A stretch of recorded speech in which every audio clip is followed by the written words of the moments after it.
자, 안녕하십니까. 21세기와 악의 문제. 오늘은 아주 흥미로운 주제입니다. 한나 아렌트가 예루살렘의 아이히만이라는 아주 상당히 두꺼운 책에서 제기했던 악의 평범성이라는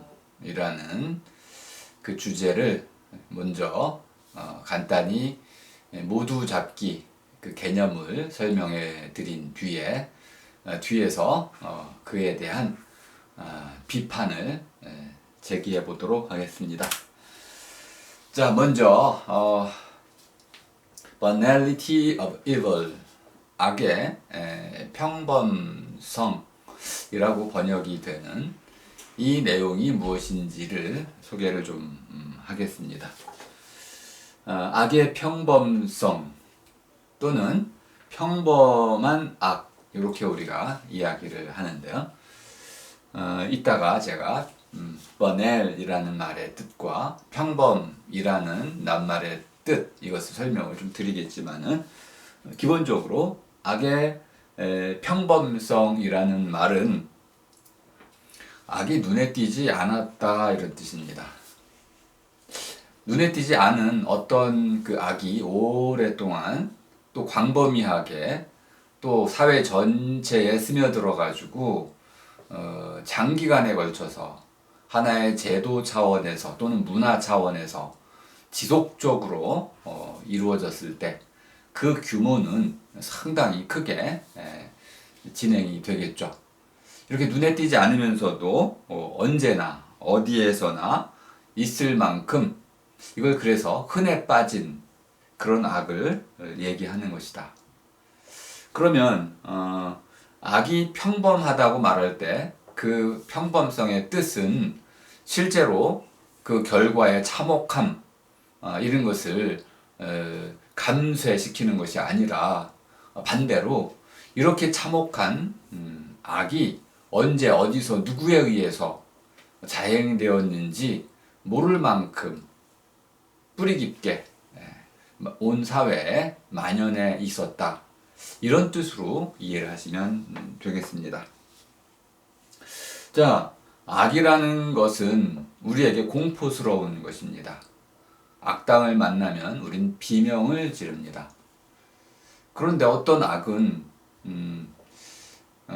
그 실체를 정확히 파악할 수가 없어서 누가 악행을 저지르는지도 알 수가 없고, 또는 너무나 그 악행을 저지르는 세력이 명확해서 피할 수가 없고, 그래서 우리가 자포자기한 채로 악의 구렁텅이로 굴러 떨어지게 됩니다.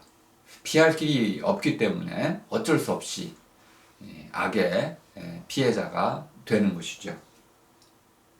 악의 평범성이라는 것은 기본적으로 홀로코스트라고 하는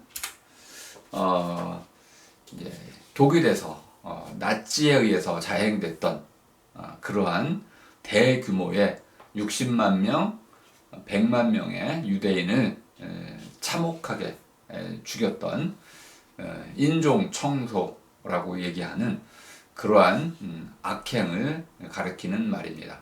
원래 홀로코스트는 홀로스, 모두라는 뜻입니다.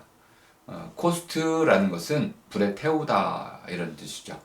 홀로코스트는 신에게 제사를 지내는 하나의 방식이었습니다. 우리가 흔히 번제라고 부르는 그것입니다. 불로 태워 드리는 것. 불이라는 것은 악을 깨끗이 씻는다, 이런 상징을 갖고 있습니다. 어떤 죄 있는 사람을 용서하기 위해서 그 죄인을 죽이는 대신에 그의 죄를 대신해서 속죄할 수 있는 희생 제물을 바칠 때 흠없는 제물을 가지고 와서 그 제물을 불에 태워서 신에게 바침으로써 죄 사함 또는 용서를 받게 된다는 이야기입니다. 그렇다면 유대인들은 누구를 위한 대속일까요? 그들은 게르만이라고 하는 아리안족 또는 독일 인종이라고 일컬어지는 그러한 사람들을 일종의 오염으로부터 그들을 오염시키지 않도록 하기 위해서 제거하고 없애야 한다는 그런 나치의 뜻을 갖고 있습니다. 유대인들은 뭐 니른베르크법이라든지 바젠법이라든지 이런 걸 통해 가지고 하나의 그들을 처음부터 불에 태워 죽이고 독가스로 죽이고 했던 것은 아니고, 최초에는 그들을 사회적으로 무시하고 차별하고 직업을 갖지 못하게 하고 학교에 가지 못하게 하는 이런 차별법을 만들어 시행을 했었습니다. 좀 더 진행이 되면서 유대인들을 마다가스카르라는 섬으로 모두 유배시키려고 하는 이주 계획을 계획한 적도 있었습니다. 너무 돈이 많이 들고 실현이 불가능하기 때문에 그 계획을 급격히 바꿔서 그들을 불에 태워 죽이는 기본적인 양식으로 바꾸게 됐습니다. 자, 그럼 이렇게 한번 물어볼까요? 나치가 감행한 이런 홀로코스트, 유대인 불태워 죽이기를 그 당시에 독일 사람들, 나치를 지지했던 사람이든 그렇지 않았던 사람이든 그 독일 사람들은 왜 입을 다물고 있었을까요? 그런 악행이 만연해진 상황이었는데 그것을 왜 막거나 또는 그것에 대해 저항하거나 맞서 싸우지 않고 심지어 동조했을까요? 이것이 아렌트가 악의 평범성이라는 그 내용에서 잡아내려고 했던 것 중에 하나입니다. 나치의 잔혹성은 우리가 이해할 수 있습니다. 그런데 그 나치를 지지했던 그 독일 사람들은 왜 그걸 동조했을까요? 심지어 유대의 그 이제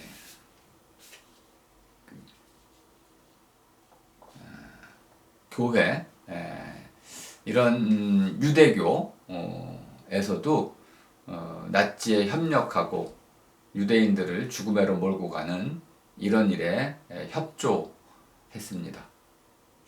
이렇게 독일 내에 살았던 수많은 사람들이 뻔연히 악행인 줄 알면서도 묵인하거나 입을 다문 채 묵묵히 자신의 할 일이라고 여기면서 유대인 학살에 조력했던 이유는 무엇일까요? 이것이 한나 아렌트가 실제로 해명하고자 했던 내용입니다. 제가 이제 그들이라고 여기서 이름을 계속 부르겠습니다. 그게 누군지는 정확히 알 수가 없습니다. 물론 이름을 하나하나 밝힐 수 있는데 다 이름을 갖고 있는 사람들이니까 지금 여기서는 그냥 통칭으로 그들이라고 작은 따옴표를 쳐서 부르도록 하겠습니다. 그들은 양심이 없었을까요? 양심 없는 사람들이기 때문에, 말하자면 사이코패스, 소시오패스이기 때문에 그들은 아무런 거리낌 없이 유대인들을 대량 학살 또는 인종 청소를 할 수 있었던 것일까요? 전혀 그렇지 않습니다. 그들은 분명 양심이 있었습니다. 다만 그들은 정부에 맞서 싸울 힘이 없었습니다. 그들은 정부에 맞설 단체나 시민단체 또는 그러한 정치 세력화되지 못했습니다.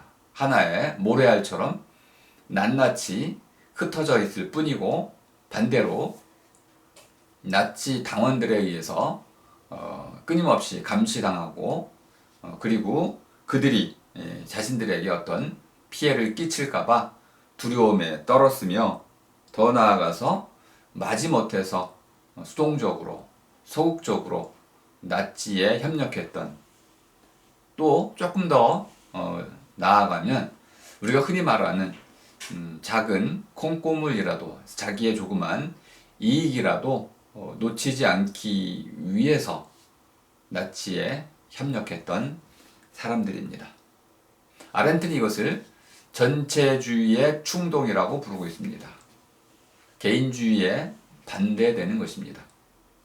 개인주의라는 것은 사람은 저마다의 몫을 갖고 있고 그 몫을 우선시한다라는 것이 개인주의입니다. 반면에 전체주의는 낱낱이 사람들이 갖고 있는 저마다의 몫보다는 모아리, 사회 전체, 정부라 국가, 민족이라고 말하는 그 모아리의 집단의 이익이 우선시되는 그런 사상을 전체주의라고 이야기합니다. 제가 인용해드린 세르주 모스코비치의 군중의 시대라는 책에 보면 이런 전체주의가 어떻게 탄생하며 그 전체주의의 탄생을 가능케 한 하나의 정치 제도가 다름이 아닌 민주주의, 데모크라시라는 것을 잘 밝혀주고 있습니다. 데모크라시는 모두를 위해 모두에 의해서 이루어지는 정치 형태를 말하는 것입니다. 통치 형태입니다. 법을 만드는 방식을 가리키는 것이죠. 근데 이러한 모두 이끌기라는 이러한 가장 이상적인 정치 형태로부터 군중들이 저마다의 선거권을 갖고 있는 사람들이 갑자기 지도자를 추앙하면서 그 지도자에게 모든 권력을 넘겨주는 이상한 현상이 발생한다고 그럽니다. 이것이 바로 지도자 숭배라는 것입니다. 자발적인 복종이라고도 부르고 있습니다. 이런 민주적 군중들은 스스로 판단할 줄 모르기 때문에 자신들이 추앙하는, 숭배하는 그런 절대적 지도자에게 모든 판단을 내맡긴 채 맹목적으로 그를 이제 따른다. 이것이 바로 르봉이라는 학자가 이야기했던 내용입니다. 한나 아렌트도 똑같은 방식으로 당시 홀로코스트가 진행되던 그때에 그들은 민주적 군중으로서 히틀러라고 하는 그들의 구세주 또는 보면 현대판 자라투스트라를 맹신했다라고 볼 수 있습니다.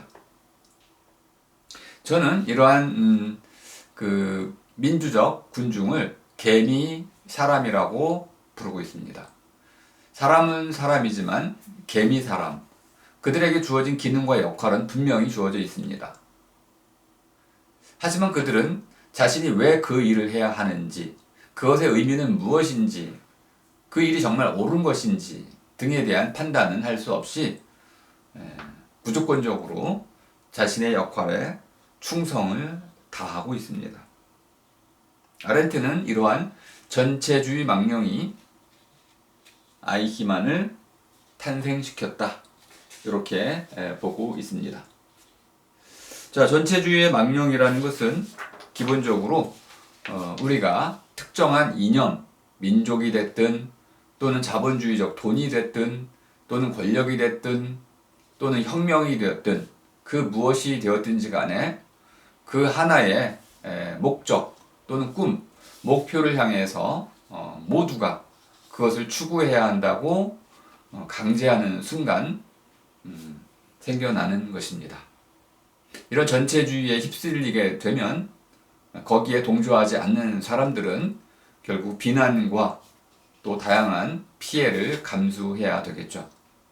바로 이러한 전체주의의 흐름 속에서 바로 아이히만과 또 그가 맹신했던 나치즘 그리고 그 결과로 홀로코스트와 같은 커다란 악행이 자행되었다라고 말할 수 있습니다. 자, 이러한 악행은 그 당시의 전체주의적인 흐름 외에 개인적으로 보자면 그 두 가지의 원인에 의해서 발생했다고 볼 수 있습니다. 첫 번째는 판단할 줄 모르는 능력이라는 정치적인 무지이고요. 두 번째는 개인적으로 이런 양심을 따를 줄 모르는 그러한 이제 능력, 무능력 이 두 가지에 의해서 이루어지고 있다. 한나 아렌트의 아주 중요한 업적이라고 볼 수 있습니다. 악의 평범성이라는 것은 이 거대한 규모의 악을 얘기하는 것이지만 기본적으로 그 전체주의적 세계관 속에서 살아가는 사람들이 이렇게 저마다의 이런 그 판단 능력 이것을 사용하지 않고 그것을 잃어버렸기 때문에 생겨나는 것이다. 그럼 판단력이라는 것을 어떻게 정의하느냐에 따라서 동의할 수도 있고 그렇지 않을 수도 있는데 아렌트가 말하는 판단력은 다른 사람이 자신의 행동에 의해서 어떠한 영향을 받을지 이것을 미루어 볼 줄 아는 힘이라고 봤습니다. 역지 사지의 능력이 바로 판단력이라고 봤습니다.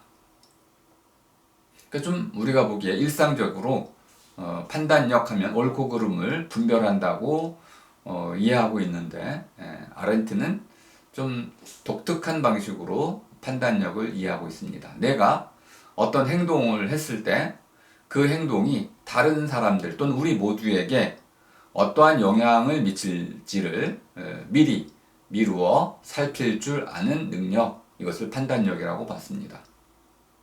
주위의 관점에서 이것은 퍼블리시티 공공성의 아주 중요한 특성입니다. 그러니까 우리가 공공성이라고 하는 공적인 세계, 우리 모두 더불어 함께 살아갈 수밖에 없는 그런 세계 속에서 살아갈 때 우리가 서로가 서로를 이해할 수 있어야만 공적인 판단을 할 수 있는 것이죠.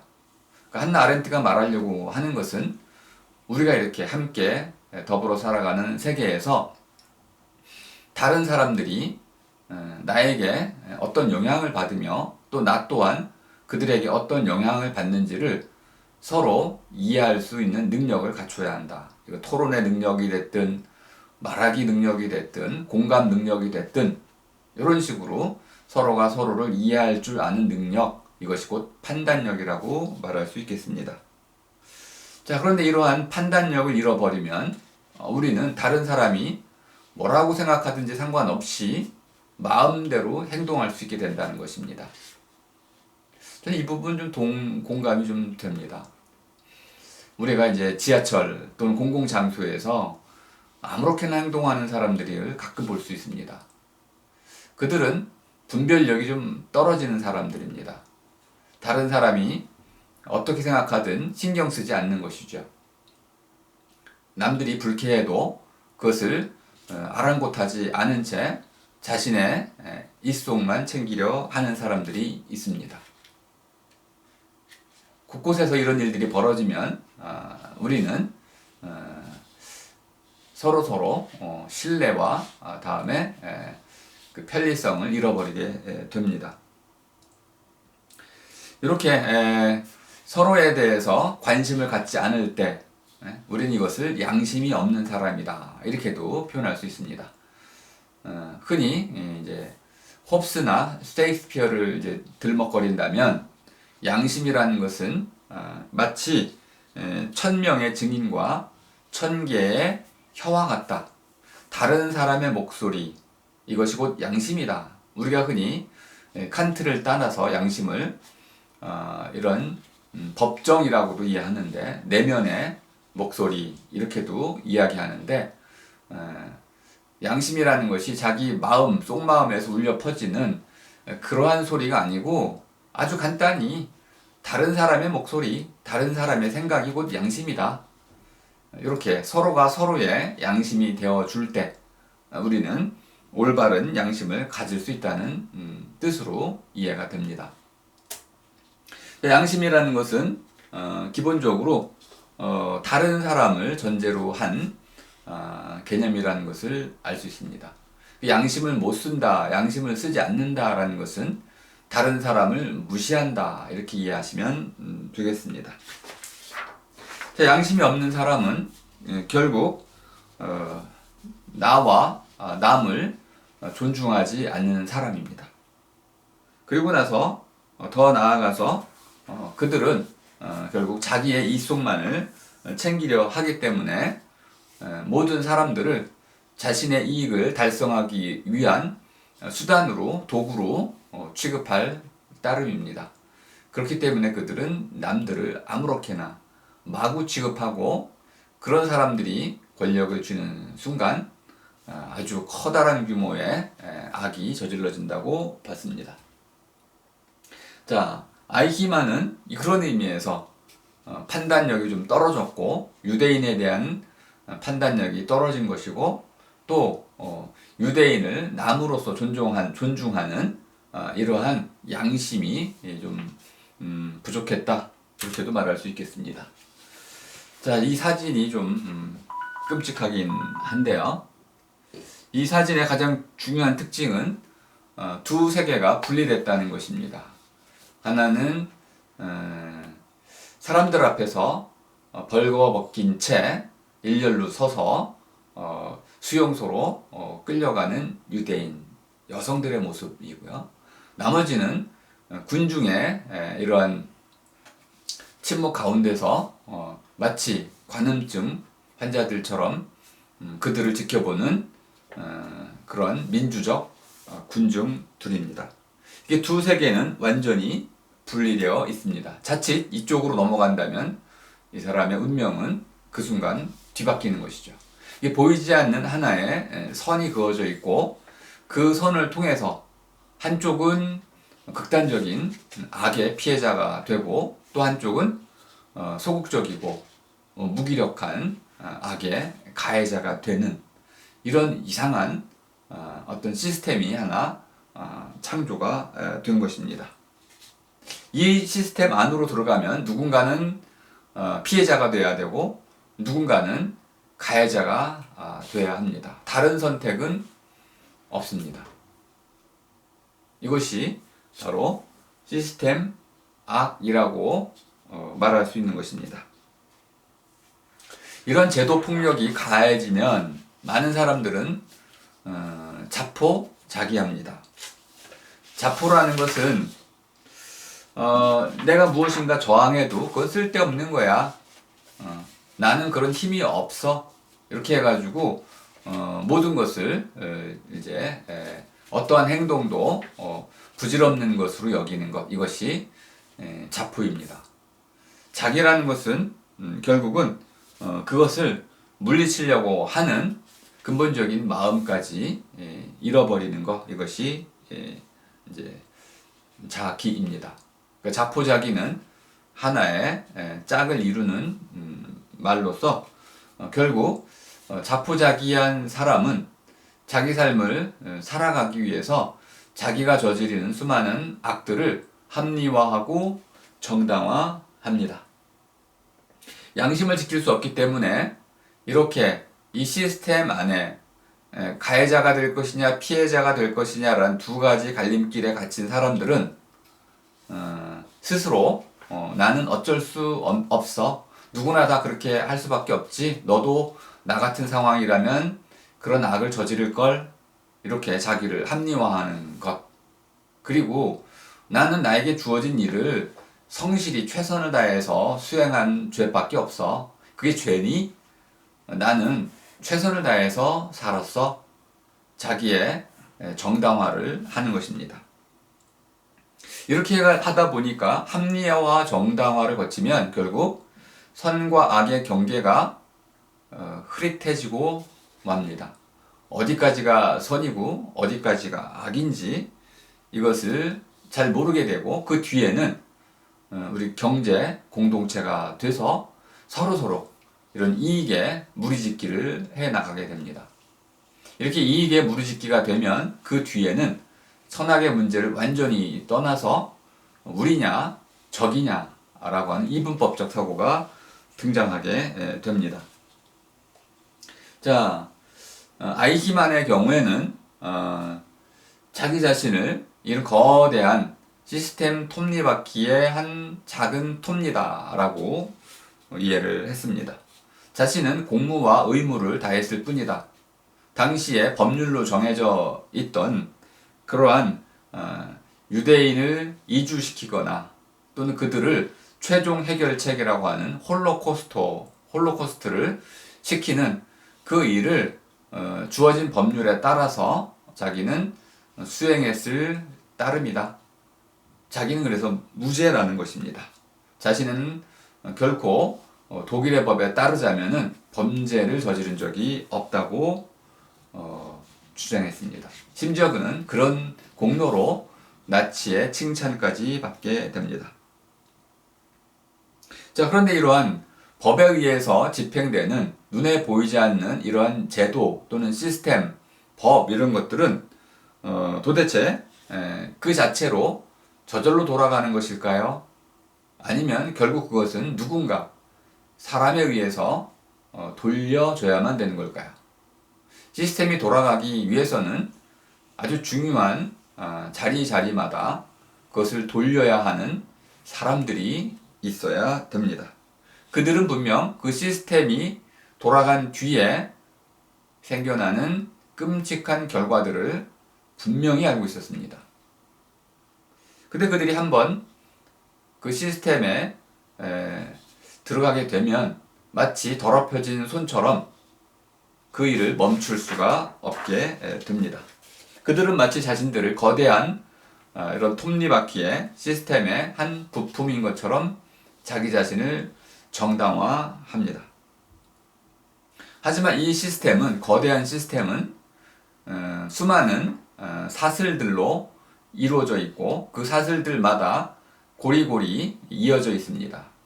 그 고리고리마다에는 또 그 고리를 담당하는 사람들이 함께 엮여 있습니다. 이런 시스템에 엮인 사람들, 그들은 자신들이 하고 있는 일들을 부분 바라보게 됩니다. 그 일의 전체 과정은 일부러 모른 척합니다. 그들은 유대인들의 고통을 실감하지 못합니다. 마치 TV를 시청하는 것처럼 멀찌감치 불감증 환자처럼 남의 일처럼 그래서 늘 일상 우리 주변에서 자기들 주변에서 일어나는 달아빠진 사건처럼 취급을 해버리는 것입니다. 이것이 바로 한 아렌트가 말하려고 하는 악의 평범성입니다. 여기저기에서나 그런 끔찍한 일들이 지속적으로 벌어질 때 사람들은 그 악행에 대해서 무감각해진다. 이것이 바로 악의 평범성이라는 내용의 핵심이 되겠습니다. 자, 이러한 악의 평범성은 셰익스피어 작품 리어 왕에서도 어느 정도 이미 잘 그려져 있습니다. 오늘의 주제는 아니기 때문에 간단히만 설명을 좀 드리고 넘어가겠습니다. 제가 올려드린 글에서는 좀 자세히 설명이 되어 있습니다. 자, 리어 왕은 80세의 왕 리어가 절대 권력을 쥐고 있으면서도 그 절대 권력을 어떻게 올바르게 상속하거나 배분해야 될지를 결정하지 않은 채 그저 자기 딸들에게 넘겨주기 위해서 아주 단순한 요구 하나를 하게 됩니다. 딸들아, 너희들이 나를 사랑하느냐? 그 고백을 하면 고백이라는 게 말이죠. 그렇게 나를 사랑한다고 고백을 하면 말하면 내가 가지고 있던 그 땅과 그 통치권을 절대 권력을 너희에게 넘겨주겠노라. 과연 이런 방식으로 통치권을 넘겨준다는 것이 가당치나 하겠습니까? 우리가 왕조 또는 이런 왕정, 군주정 이런 것들의 가장 큰 폐해가 바로 이렇게 세습이라는 것이라는 것을 잘 알고 있습니다. 통치할 만한 자격을 갖춘 사람, 또 국민의 신뢰를 받는 사람, 더 나아가서 나름대로 이러한 절대 왕권이나 또는 이제 통치 능력을 검증받은 사람, 그런 사람이 시스템에 의해서 이렇게 마련됐을 때 그 나라가 제대로 통치가 될 수 있을 것입니다. 절대 권력은 절대 부패한다는 말이 있습니다. 결국 이렇게 절대 권력을 올바른 방식으로 나눠줄 수 있는 그 방법을 전혀 고민하지 않고 시스템 자체가 무너져 있는 왕 자신이 자기 마음대로, 자기 멋대로 왕위 계승자를 결정하는 이러한 시스템이 부재한 상황 속에서 아주 거대한 전쟁이라든지 왕권 다툼이라든지 불륜이라든지 또는 이제 그 친족 살해라든지 이런 수많은 종류의 악행들이 저질러진다는 것을 알 수 있습니다. 그럼 다시 이렇게 물어볼 수 있죠. 거기 살고 있는 국민들은 어떤 종류의 사람들인가요? 그들은 물건인가요? 재산인가요? 그들을 사고 팔 수 있는 건가요? 그들은 아무런 권리가 없었나요? 이렇게 물어본다면 우리는 그들에게서 그 어떠한 권리도 발견할 수 없다는 것을 알 수 있습니다. 이런 경우에는 악이 너무나 쉽게 일어날 수 있습니다. 절대 권력은 모든 악의 원천이 될 수 있습니다. 우리가 앞에서 분명히 이러한 통제되지 않은 그런 악의 그 루시퍼 이펙트를 통해서 잘 봤습니다. 이렇게 저는 좀 리어 왕을 좀 비극의 관점이 아니고 악의 관점에서 새롭게 해석을 해 봤는데요.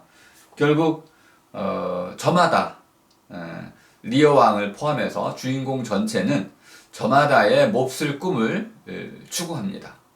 근데 이 몹쓸 꿈들이 서로 충돌하면서 서로 간에 그 탐욕이라고 하는 그 몹쓸 꿈들을 이루기 위한 과정 속에서 끊임없는 살육, 죽임, 전쟁, 음모, 거짓말 이런 것들이 펼쳐지게 됩니다. 그 모든 것들이 다 저는 몹쓸 짓들이라고 볼 수 있다고 봅니다.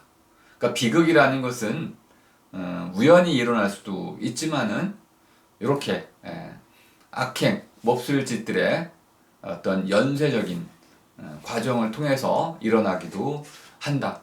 그래서 비극이라고 볼 수 있는지 아니면 악의 드라마라고 볼 수 있는지 그거에 대해서는 좀 더 고민을 해봐야 되겠지만 꼭 이것을 비극으로만 보기에는 그 과정이 악의 내용을 너무 많이 담고 있다 이렇게도 볼 수 있겠습니다.